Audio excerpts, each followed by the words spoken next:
My name's Shawn and I've been going to North Shore Community Church since September 25th. Life growing up, my family is predominantly Buddhist. My predominant worldview at that point was that God existed and that he spoke to everyone through different religions and everyone had their own Jesus. And that was my way of thinking that God included everybody.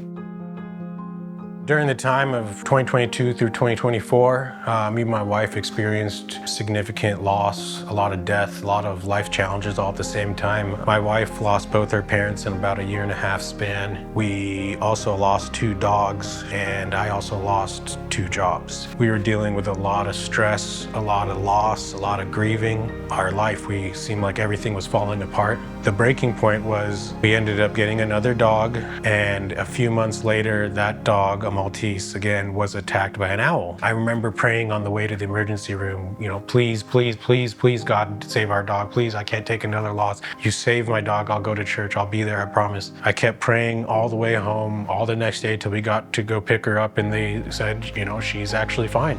Nothing was broken or severe. She's made a full comeback. And so I found myself in church that Sunday. Shortly after I went to church, my wife had a conference in Portland, and we were driving down there, and I was listening to the radio, and I listened to 103.7, which is a hip hop station in Seattle. And when I got to Portland, that station was playing hip hop, but it was playing music I haven't heard before. And in the lyrics, I could hear things about Jesus and God and the Lord and the Holy Spirit. And, I'd never heard Christian hip hop in my life before, and it was really good music. I'd never heard anything like that before. And, God was kind of injecting himself into my car. And so we started worshiping in the car. We would just sing these songs out loud every time. We haven't changed the station since. We have literally been listening to worship music ever since that trip to Portland, and it's been fantastic. Shortly after that, I gained a mentor. My mentor said, you need to find a church, find a good church and start going to it. And first church I went to was North Shore, and you guys were doing baptisms that day. I wanted to get baptized. I've had that in my heart for a while, but it was crazy to me the first day I went to the church that you guys were doing baptisms there. And it was just a sign. As soon as there was availability to get baptized, we decided, we don't want to be lukewarm. We want to commit our entirety to Jesus.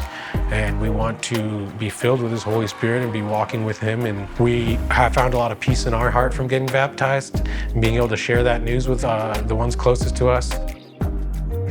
I would say the peace in my life that I have found through Jesus is the most valuable thing that I could ever have in this life. And the only way to have peace of mind is to have your faith and trust in Jesus. Especially as going through so much sorrow and sadness and grief in such a short amount of time, I can confidently say that the peace that Jesus brings to you through the good and the hard times, there's nothing in this world that I would trade for it.